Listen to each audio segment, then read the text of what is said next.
नमस्कार, मैं आप लोगों को दिल्ली में जो SAR 30 जून से शुरू होने वाला है उसके बारे में आपको विस्तार में बताऊंगा और कैसे हमें इन्यूमरेशन फॉर्म भरना है जो इस SAR के प्रोसेस का जान है। तो सबसे पहले दिल्ली में हमारे 30 जून को SAR शुरू हो रहा है। इस दौरान BLO हर इलेक्टर जो आज के तारीख में वोटर लिस्ट में नाम है उन सबके घर घर जाएंगे और उन सबको इन्यूमरेशन फॉर्म देंगे। इन्यूमरेशन फॉर्म डुप्लीकेट में देंगे और ये इन्यूमरेशन फॉर्म हर व्यक्ति को जो भी इलेक्टर है उसे भरकर जमा कराना होगा। जमा BLO को दे सकते हैं या और भी हमारे जैसे वोटर सेंटर है वहां पे दे सकते हैं, हेल्प डेस्क पर दे सकते हैं। तो ये जो इन्यूमरेशन फॉर्म है ये कैसे भरना है, क्या है, आपको क्या जानकारी आपके पास रखना है वो मैं आपको बताता हूँ। तो सबसे पहले ये देखिए, ये आपका इन्यूमरेशन फॉर्म है जो आपको मिलेगा। अगर आप ध्यान से देखेंगे तो ये इन्यूमरेशन फॉर्म यहाँ लिखा हुआ है name and contact number of BLO, ये आपका प्री प्रिंटेड आएगा। फिर आते हैं, ये देखिए पहला, दूसरा और 3 रो में है। ये है पहला जो सबसे ऊपर इन्यूमरेशन फॉर्म का पार्ट है। अगर आप ध्यान से देखेंगे यहाँ लिखा है इलेक्टर name epic address pre printed. तो जिस भी इलेक्टर को मिलेगा उस इलेक्टर का यहाँ नाम होगा, उसका एपिक नंबर लिखा होगा और उसका एड्रेस जो वोटर लिस्ट में है वो यहाँ पे प्री प्रिंटेड आएगा। दूसरा जो कॉलम है उस इन्यूमरेशन फॉर्म में सीरियल नंबर, जो भी वोटर लिस्ट में उसका सीरियल नंबर था वहाँ पार्ट नंबर, AC या PC विधानसभा या लोकसभा का नाम, राज्य का, ये सब प्री प्रिंटेड आएगा। क्योंकि ये दिल्ली के बारे में बता रहा हूँ, दिल्ली का मिलेगा तो आपको यहाँ स्टेट में दिल्ली लिखा आएगा। यहाँ जो भी सीरियल नंबर, पार्ट नंबर, जिस वोटर लिस्ट में आपका नाम है वो सब आपको दिखेगा। ये एक QR कोड यहाँ आपको बना बनाया मिलेगा। जब ये इन्यूमरेशन फॉर्म आएगा तो यहाँ QR कोड होगा, इसे आप स्कैन करेंगे तो आपका पूरा डिटेल्स इसमें जो यहाँ लिखा है वो पूरा दिखेगा। ये ओल्ड फोटो है जो आपके पहचान पत्र में जो आपका फोटो है, वोटर लिस्ट में जो फोटो है वो यहाँ पे प्री प्रिंटेड आएगा। तो आपको पहला, दूसरा, तीसरा और चौथा ये चारों कॉलम प्री प्रिंटेड होगा। आखिरी का जो कॉलम है वहां ध्यान से देखिए लिखा है पेस्ट करंट फोटो। यहाँ आप सबको रंगीन और लेटेस्ट करंट फोटोग्राफ वो आपको चिपकाना है। तो ये जो पहला रो है ये मैंने क्लियर कर दिया। अब आते हैं, हम दूसरा रो ना लेके मैं तीसरे रो पे आता हूँ, फिर आऊंगा दूसरे रो पे। अब ये इन्यूमरेशन का तीसरा पार्ट जो मैं दिखा रहा हूँ ये पूरा आपको खाली मिलेगा और क्या क्या खाली है वो देखिए। ये डेट ऑफ बर्थ, अब ये डेट ऑफ बर्थ जिस इलेक्टर को मिल रहा है उसको अपना डेट ऑफ बर्थ ये आपको लिखना पड़ेगा।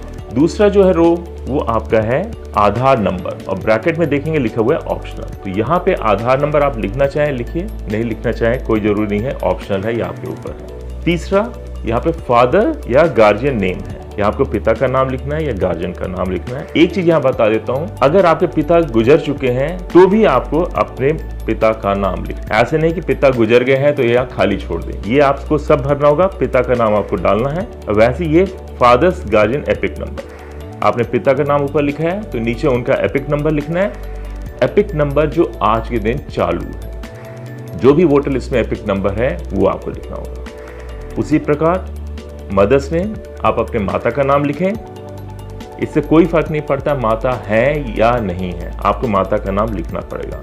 कई बार बीच में डाउट आए थे, लोगों ने पूछा ही था कि हमारे माता पिता गुजर गए क्या ये खाली छोड़ दें, तो ऐसा कुछ नहीं है, आपको माता पिता दोनों का नाम लिखना होगा। नीचे माता का एपिक नंबर है तो आप लिख दीजिए, अगर नहीं है तो खाली छोड़ सकते हैं। आखिर में देखेंगे यहाँ स्पाउस नेम है, अगर आप शादीशुदा हैं तो आप अपने पत्नी या हस्बैंड का नाम यहाँ लिख सकते हैं और आखिर में एपिक नंबर, अपने हस्बैंड वाइफ का एपिक नंबर जो भी है केस वैसा आप लिख दें। और नीचे देखिए यहाँ पे इसके बाद ये लिखा है जो भी फॉर्म भर रहा है, जो भी व्यक्ति फॉर्म भर रहा है वहां पे इसका सिग्नेचर या left thumb impression of the इलेक्टर।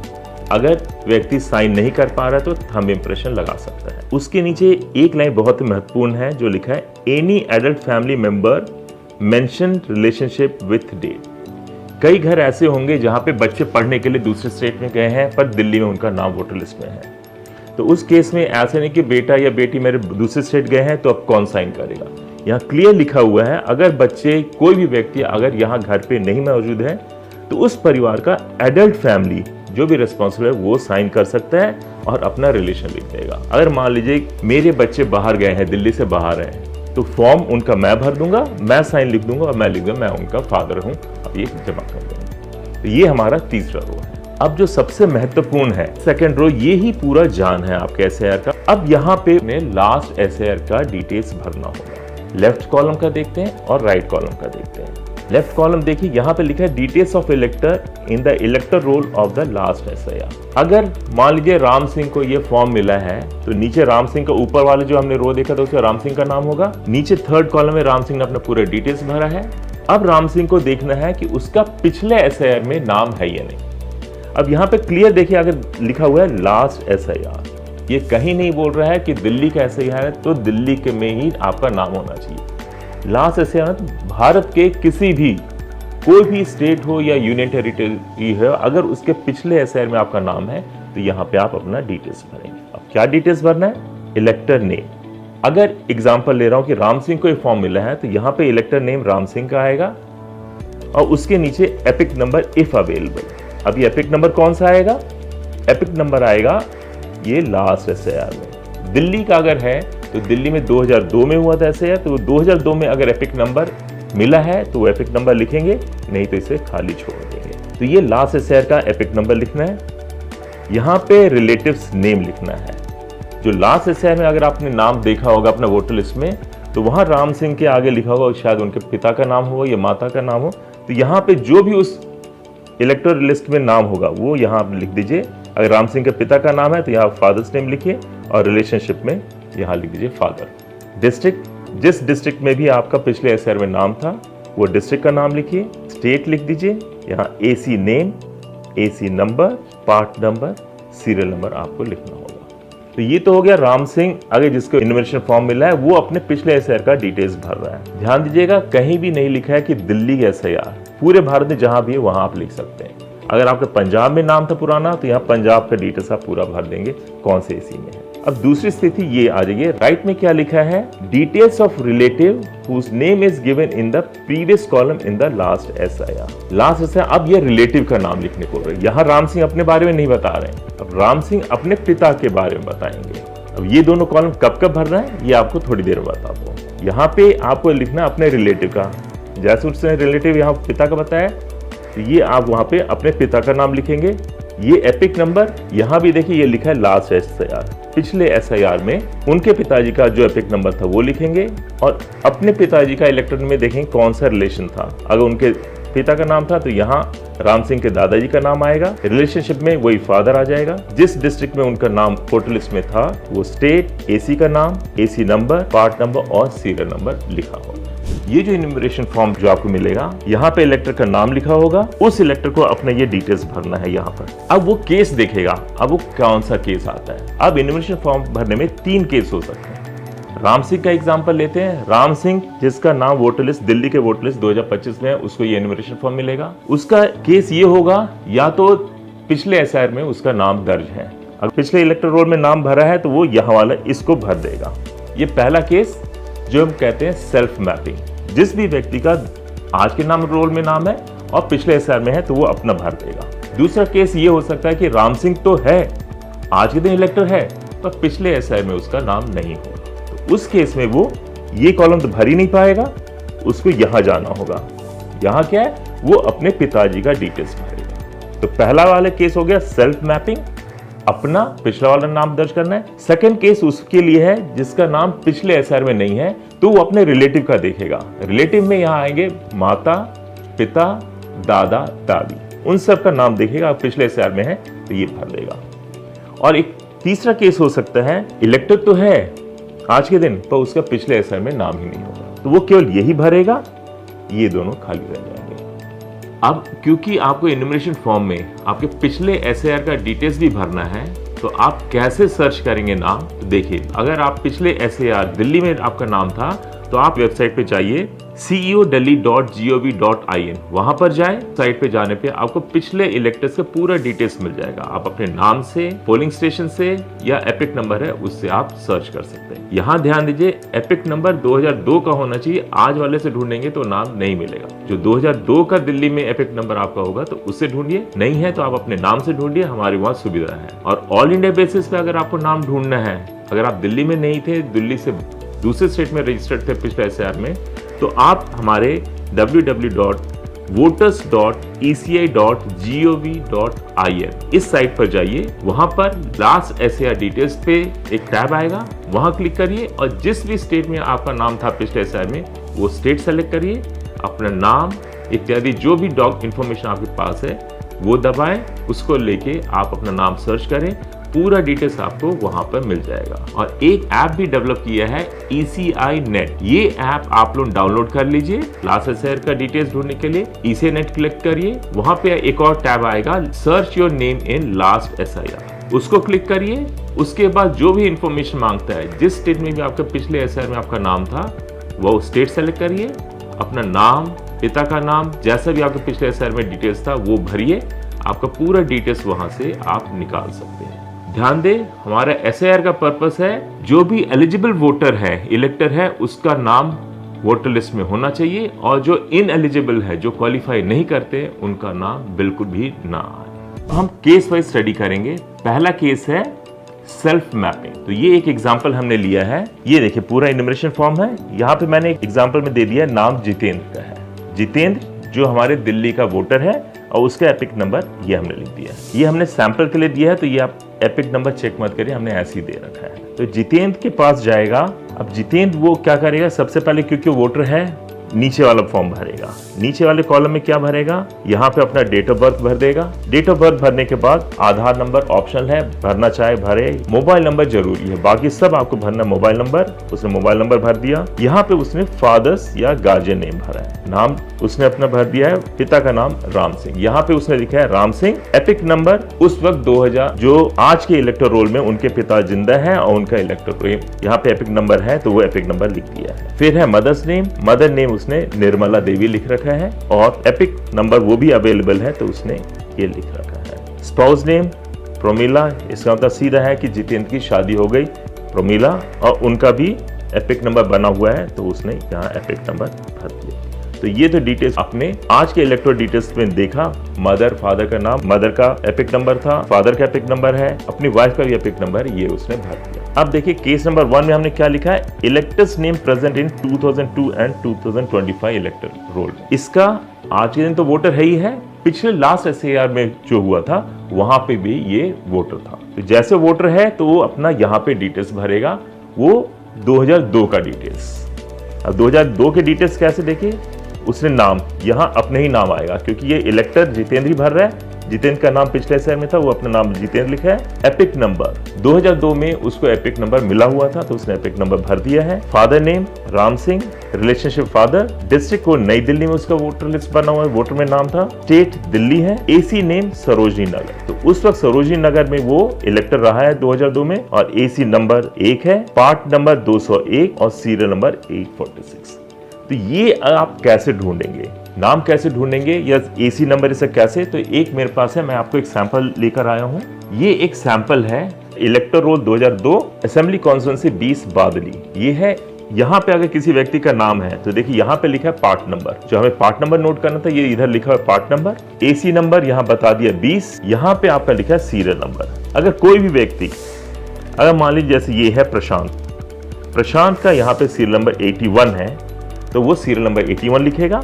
अब उसी के आगे देखिए ये है रिलेशनशिप वहां एफ लिखा है फादर, और फादर के आगे नाम लिखा है वैद्यनाथ प्रसाद। तो ये अपने प्रशांत ने अपने फादर का नाम वैद्यनाथ और रिलेशन में फादर, ये तो ये जो पिछले रोल का है वो डिटेल्स आपको यहां पर भरना है। तो ये हो गया आपका सेल्फ मैपिंग, जहां पर आपका नाम 2025 के रोल में है, आज के रोल में है, और पिछले लास्ट एसआईआर में है। ये चाहे दिल्ली का केस हो, यूपी हो, पंजाब हो, कहीं भी हो रहा हो, वो ये डिटेल्स भर देगा। तो ये हमारा पहला सेल्फ मैपिंग हो गया। अब आते हैं दूसरे, अगर सेल्फ नहीं है प्रोजेनी। यहाँ देखिए Ram Singh case two elector name not present in 2002। कई ऐसे भी होंगे जो व्यक्ति 2025 आज के रोल में तो नाम होगा पर उनका पिछला नहीं। जैसे एग्जाम्पल ले लेते जो 18 साल 2003 के बाद या लास्ट एसआईआर के बाद जो भी 18 साल हुए हैं, उनका नाम कभी भी पिछले एसआईआर में नहीं हो सकता है। तो उस केस में राम सिंह ने अपना यहाँ तो पूरा डिटेल्स भर दिया, जैसे कि मैंने पिछला बताया था वही चीज है, क्योंकि 18 साल बाद में हुआ है, इसका नाम 2025 में तो है, पिछले में नहीं। अब क्या करेगा वो, अब अपना ना भर के अपने माता पिता का भरेगा। यहाँ जैसे राम सिंह है, ये डिटेल्स अब वो राम सिंह का भरेगा। अब वही जैसे पिछला लास्ट एसआईआर में जहां भी नाम थे उनके पिताजी का, वो भरेगा। जो हमने देखा है राम सिंह इस वक्त यूपी में, पिछला जो एसआईआर था वो यूपी में थे, तो उनका एपिक नंबर देखिए UP/045/2000। तो ये कहीं नहीं लिखा है लास्ट एसआईआर का मतलब दिल्ली है। ये यूपी का एक केस दिखा दिया कि दिल्ली से हटके है, तो वहां अपना एपिक नंबर यूपी का भर दिए हैं। रिलेटिव नेम यहाँ बलदेव सिंह। अब ये बलदेव सिंह और जितेंद्र में क्या रिलेशन है? बलदेव सिंह हो गए जितेंद्र के दादाजी, तो राम सिंह इनके पिताजी और राम सिंह के पिताजी बलदेव सिंह, और इन दोनों का रिलेशन यहाँ फादर है। वैसे किस डिस्ट्रिक्ट में? तो सहारनपुर में उसके पिताजी उस वक्त हैं। स्टेट उत्तर प्रदेश हो गया। AC name Saharanpur, AC number 45, part number 99 और सीरियल नंबर 420 पे, वहां पे उनके पिताजी का नाम लास्ट शहर में था। तो ये केस हो गया जहां बेटा अपने पिता से या बेटा अपने माँ से रिलेशन कर रही हैं, पर पिछले एसआईआर में नाम नहीं होगा। ये केस 2 हो गया प्रोजेनी वाले में। और तीसरा केस है जिसमें नाम ही नहीं हो। कोई भी व्यक्ति, मान लेते एक व्यक्ति है इंडियन फॉरेन सर्विस का, लास्ट एसआईआर जो दिल्ली में हुआ था या कहीं उस दौरान, जब भी लास्ट एसआईआर हुआ किसी स्टेट में, उस दौरान उसकी पोस्टिंग इंडिया से ही बाहर था। जब इंडिया से बाहर था तो उसका कहीं भी लास्ट एसआईआर में नाम ही नहीं होगा, पर क्योंकि वो रिटायरमेंट या आज के दिन दिल्ली में है तो उनका नाम दिल्ली में तो है। तो एक केस हमने लिया है जो दिल्ली में आज तो इलेक्टर है, पर लास्ट एसआईआर में भारत के किसी भी स्टेट या यूनियन टेरिटरीज में उनका नाम ही नहीं था, तो वो कैसे भरेंगे? ये केस लिया है इलेक्टर विथ नो मैपिंग। ये नो मैपिंग है। यहाँ पे हमने जितेंद्र को दिखा दिया है, जितेंद्र वही एग्जाम्पल लिया है, जितेंद्र अपने डिटेल्स भर रहा है, पर यहाँ पिछले एसआईआर में भी अपने आप को लिंक नहीं कर सकता, ना ही उनके माता पिता का भी नाम पिछले एसआईआर में नहीं था। तो वो व्यक्ति केवल अपना डिटेल्स भर के जमा करा देगा। घबराने की कोई दिक्कत नहीं है कि आपने ये भर दिया, ये खाली आपका नाम नहीं कटेगा, आपका ड्राफ्ट रोल में नाम छपेगा ही छपेगा। तो ये 3 केस है इन्यूमरेशन फॉर्म भरने का। कोई भी महिला पिछले एसआईआर में नाम था नहीं था, पर आज के दिन शादीशुदा है, तो वो कैसे फॉर्म भरेगी? ये तीसरा केस हमने लिया है। ये इन्यूमरेशन फॉर्म बबीता को मिल रहा है। बबीता का ये एपिक नंबर है, तो बबीता को ये इन्यूमरेशन फॉर्म मिल रहा है। अब देखिए बबीता के डिटेल्स क्या है। Married women whose name does not exist in last SIR. मतलब पिछले जब एसआईआर हुआ था तब ये 18 साल की नहीं हुई थी, इसलिए इनका नाम नहीं है, पर आज 34-35 साल की है, शादीशुदा है, तो वो कैसे भरेगी? बबीता को यहाँ अपने डिटेल्स भरना है, जैसे हमने केस 1, केस 2, केस 3 में बताया है। बबीता ने अपना डेट ऑफ बर्थ लिख दिया, यहाँ पे आधार नंबर, फोन नंबर डाल दिया है, यहाँ अपने पिता का नाम, यहाँ पे हमने राम सिंह लिया, राम सिंह लिखा है, अपने पिता का एपिक नंबर, मदर नेम लिख दिया है, मदर का एपिक नंबर, शादीशुदा है तो यहाँ स्पाउस नेम, अब वो अपने हस्बैंड का नाम लिख रही हैं, और एपिक नंबर विक्रम सिंह का भी एपिक नंबर है तो उन्होंने एपिक नंबर भर दिया। अब देखिए केस 2 हो सकते हैं, शादी हो गई है या तो उनका नाम पिछले एसआईआर में रहा है, और पिछले एसआईआर में नाम रहा है तो केस 1 में भर सकते हैं, पर क्योंकि हमने जो केस लिया है बबीता की शादी अब हुई है, पिछले एसआईआर में उसका नाम नहीं है, तो वो आ जाएगा प्रोजेनी में। तो ये दोनों कॉलम भरेंगे। अब प्रोजेनी में किसको भरेंगे? यहाँ ध्यान दीजिए, यहाँ पर उनको अपने माता पिता दादा दादी मतलब मायके का डिटेल्स भरना है, ससुराल का नहीं।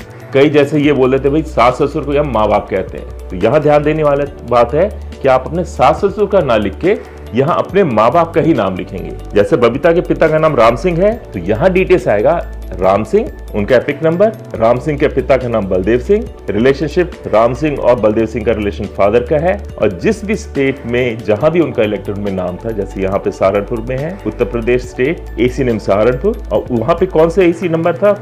45 नंबर के पार्ट नंबर 99 के सीरियल नंबर 420 में उनका नाम था। तो शादीशुदा महिलाएं ऐसे भरेंगे, वो अपने आप को देखेंगे सेल्फ केस में आ रहे हैं, प्रोजेनी में आ रहे हैं, जैसा भी केस है प्रोजेनी केस में ध्यान रखिएगा अपने माँ बाप का ही नाम लिखे, सास ससुर का ना लिखे। तो ऐसे करके आप ये फॉर्म भर सकते हैं। इन्यूमरेशन फॉर्म ध्यान दें, सभी इलेक्टर जिन जिन को फॉर्म मिल रहा है सब लोग भर के जमा कराएं। अगर आप जमा नहीं कराते हैं तो आपका नाम ड्राफ्ट रोल से हट जाएगा, उसमें आएगा ही नहीं। और जिन किसी का भी डिटेल्स आज के एसआईआर में, आज के इलेक्टर रोल में और जो लास्ट एसआईआर में अगर कहीं भी थोड़ा कोई फर्क पाया गया, जैसे किसी ने नाम बदल लिया हो, उम्र में है, तो ईआरओ जो हमारे हैं वो आपको नोटिस देंगे। तो आप अपने डॉक्यूमेंट्स जो हमने ईसीआई के साइट पे है 12 डॉक्यूमेंट्स है, उनमें से जैसा भी केस हो वो आप लेकर वहाँ ईआरओ के पास उपस्थित होकर डाउट क्लियर कर सकते हैं, जवाब दे सकते हैं। अगर ईआरओ तसल्ली बख्श पाया गया आपका जवाब तो आपका रोल ड्राफ्ट रोल और फाइनल रोल दोनों में आ जाएगा। तो उसलिए सभी से रिक्वेस्ट है इन्यूमरेशन फॉर्म जरूर भरें, चाहे मैपिंग हो ना हो कोई दिक्कत नहीं, पर अगर आप एक एलिजिबल सिटीजन हैं तो आप जरूर भरें। जैसे कि मैंने आपको बताया इन्यूमरेशन फॉर्म दिल्ली में 30 जून से बांटे जाएंगे और ये 1 महीने का प्रोसेस है। इस 1 महीने के दौरान बीएलओ हर इलेक्टर के घर जाएंगे, उनको 2 इन्यूमरेशन फॉर्म दिए जाएंगे। तो जो भी मिलते हैं व्यक्ति, इलेक्टर्स मिलते हैं, उनको तो फॉर्म दे दिए जाएंगे, पर कई ऐसे भी केसेस हो सकते हैं कि जिनका घर बंद हो। जहां पे घर बंद है तो हमारे बीएलओस वो इन्यूमरेशन फॉर्म आपके दरवाजे के नीचे से सरका देंगे और साथ साथ एक स्टिकर आपके दरवाजे पे या घर के बाहर लगाएंगे। वो ये स्टिकर रहेगा जिसमें वो सूचना देंगे कि मैंने इन्यूमरेशन फॉर्म आपके घर के नीचे डाल दिया है और मैं बीएलओ हूँ, मेरा नाम ये है, मेरा फोन नंबर ये है, और अगले 3 दिन जो भी डेट होगा वो 3 दिन यहाँ पे लिखे जाएंगे किस किस दिन वो आपके घर आएंगे इन्यूमरेशन फॉर्म कलेक्ट करने के लिए। तो जैसे मैंने आपको बताया इन्यूमरेशन कैसे भरना है वो भरिए, और अगर कहीं दिक्कत आए तो बीएलओ का नंबर है, आप उनको कॉल कर सकते हैं। बीएलओ आपके घर आएंगे, आपकी मदद कर देंगे, और इस मदद में आपका नाम ढूंढने, जो पिछले एसआर का डिटेल्स है वो भी ढूंढना हो तो बीएलओ आपको ढूंढकर बता देंगे। तो आप सबसे रिक्वेस्ट है कि ज्यादा से ज्यादा इलेक्टर्स इन्यूमरेशन फॉर्म लेके जल्द से जल्द फॉर्म भरे। ध्यान रहे इस एसआर के दौरान कोई भी योग्य मतदाता छूटे नहीं। धन्यवाद।